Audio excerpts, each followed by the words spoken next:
सर्वांना रामकृष्ण हरी. आत्ताच आपण सौराष्ट्र सोमनाथ येथे 12 ज्योतिर्लिंगापैकी एक ज्योतिर्लिंग असलेलं सोमनाथ या ठिकाणी दर्शनाकरिता आलेलो आहोत. हे माझे सहकारी आहेत, नमस्कार आशुतोष भाऊ. आणि इथे आलेलो असताना म्हणजे सोमनाथाचं जे मंदिर आहे फार प्राचीन आहे आणि राजश्री राजमाता अहिल्यादेवी होळकर यांचा खूप मोठा असा समृद्ध इतिहास लाभलेला आहे, जो की आपल्या पण भाग्यामध्ये आहे. आम्ही महाराष्ट्रातून पुणे आणि पुणेमधील आळंदी या ठिकाणाहून आलेलो आहे. बघू शकता की एक 50 मीटर मंदिरापासून दूर असलेला हा समुद्र आहे आणि समुद्र दाखवते मी तुम्हाला. बघू शकता हा, आणि त्याच्या बाजूलाच एक हे मंदिर आहे. मंदिराला बघू शकता खूप छान अशी तटबंदी आहे आणि त्याच्या बाजूलाच एक खूप छान शिवलिंग असलेलं मंदिर, जे की अंदाजे 300 ते 400 फूट असेल असं. आणि त्याच्या बाजूला एक अत्यंत महत्त्वाची म्हणजे आम्हाला जी गोष्ट जाणवली, म्हणजे तिथे जे दर्शवली ती आम्हाला खूप भावली आणि आम्ही दोघेही तुम्हाला सांगण्याचा प्रयत्न करू. आमचे मित्र आशुतोष आपल्याला संपूर्ण माहिती सांगतील. जय सोमनाथ. तर मित्रांनो, सर्वप्रथम सर्वांना जय सोमनाथ. आपण जर माझ्या पाठीमागे बघत असाल तर एक पृथ्वी, एक स्तंभ आणि त्या पृथ्वीमध्ये केलेला बाण दिसतोय.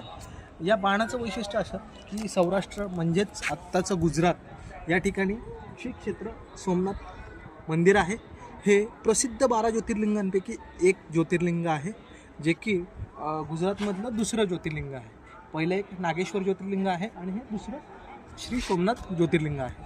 आता या स्तंभाची, या पृथ्वीची आणि या बाणाची आख्यायिका अशी सांगितली जाते की जेव्हा ऋषी काळातून किंवा जे आपल्या सनातन धर्म आहे तेव्हापासून आपल्या ऋषीमुनींनी सांगितलेलं आहे की जे लिंग आहे सोमनाथ महाराजांचं, त्या पिंडीपासून ते अंटार्क्टिकाचा उत्तर ध्रुव, म्हणजे थोडक्यात हे दक्षिण ध्रुव ते अंटार्क्टिका जो आहे हिमालय तिथं उत्तर ध्रुव आहे. सो दक्षिण ते उत्तर ध्रुव या दोन्हीमधला ही मध्यभागा, म्हणजे जसं आपण अक्षवृत्त, विषुवृत्त वगैरे आपण भूगोलात पाहतो, तर एक विषुवृत्त आहे जे की दक्षिण भागातून उत्तर भागापर्यंत एका पॉईंटमधले विभागलेलं एक सुंदर असं स्थान आहे.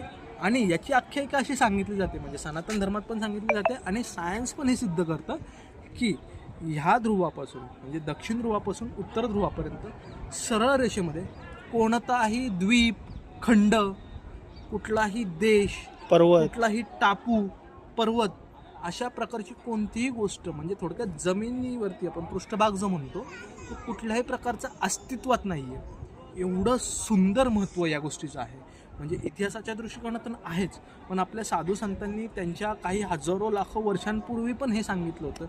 जेव्हा कुठल्याही प्रकारचा शोध लागला नव्हता तेव्हा हे आपल्या साधू संतांनी सांगितलं होतं की सोमनाथपासून निघणारं एक वृत्त जे 0 अंशावरती आहे आणि हा 0 अंशाचा कोन टोटली उत्तर ध्रुवापर्यंत अस्तित्वात आहे. सो आम्ही धन्यवाद करू इच्छितो आमचे परम मित्र गणेश काळे यांना. त्यांच्यामुळे आम्हाला सौराष्ट्राची सफर घडली आणि एक छोटीशी सुंदर माहिती आम्हाला इथं पाहायला मिळेल, जी सनातनाशी पण निगडीत आहे आणि त्याचबरोबर वैज्ञानिक दृष्टिकोनातून खूप इम्पॉर्टंट आहे. म्हणजे आपल्या ज्योतिर्लिंगांमध्ये एवढी ताकद आहे की या ध्रुवापासून त्या ध्रुवापर्यंत, दक्षिण ध्रुवापासून उत्तर ध्रुवापर्यंत कोणत्याही प्रकारची बाधा न येता सरळ एका अंशात, एका कोनात, एका रेषेमध्ये असलेलं हे बाण. आणि या ठिकाणाचं नाव आहे जय सोमनाथ. खूप छान माहिती दिली दादा तुम्ही. आणि एक छोटासा मी दाखवण्याचा प्रयत्न करतो. या साईडनी काय बाण दिसत नाही, मी या साईडला जातो. म्हणजे असा ब्रिज बनवला आहे सेल्फी वगैरे, फोटो वगैरे काढण्यासाठी. तर मी तुम्हाला दाखवण्याचा प्रयत्न करतो. या साईडनी एक बाण म्हणजे कशा प्रकारचा दिसतो आहे. हा बघा, हाच तो स्तंभ आहे. हजारो वर्षापूर्वी जुना असा स्तंभ आहे आणि वरती पृथ्वी आहे आणि बाणाचं एकच टोक ह्या साईडला दिसतंय. बघू शकता पलीकडच्या साईडचं टोक आहे ते दिसत नाही आणि पृथ्वी आहे. आणि बघू शकता ह्या साईडला जे टोक आहेत त्याच प्रकारे पलीकडच्या साईडला बाण तिथून आतमध्ये गेलेला आहे आणि ह्या साईडला बाहेर आला. म्हणजे त्यांना जे दर्शवायचं ते आत्ताच आमच्या मित्रांनी सांगितलं आहे. तुम्हाला माहिती कशी वाटली तुम्ही जरूर सांगा. परत एकदा तुम्हाला मंदिर दाखवतो. जय सोमनाथ. बघू शकता ही मंदिराची बाहेरच्या साईडची तटबंदी आहे आणि त्याच्या बाजूलाच एक 50 मीटरवरती समुद्रकिनारा आहे. आतमध्ये मोबाईल अलाउड नसल्यामुळं मी आतमधून म्हणजे कुठल्याही प्रकारच्या नियमांचं उल्लंघन न करता आपण आतमध्ये मोबाईल घेऊन नाही गेलो. आणि जे आम्हाला भावलं, जे आम्हाला इथं थोडंफार म्हणजे जाणवलं, ते आम्ही तुमच्याबरोबर शेअर करण्याचा प्रयत्न केला.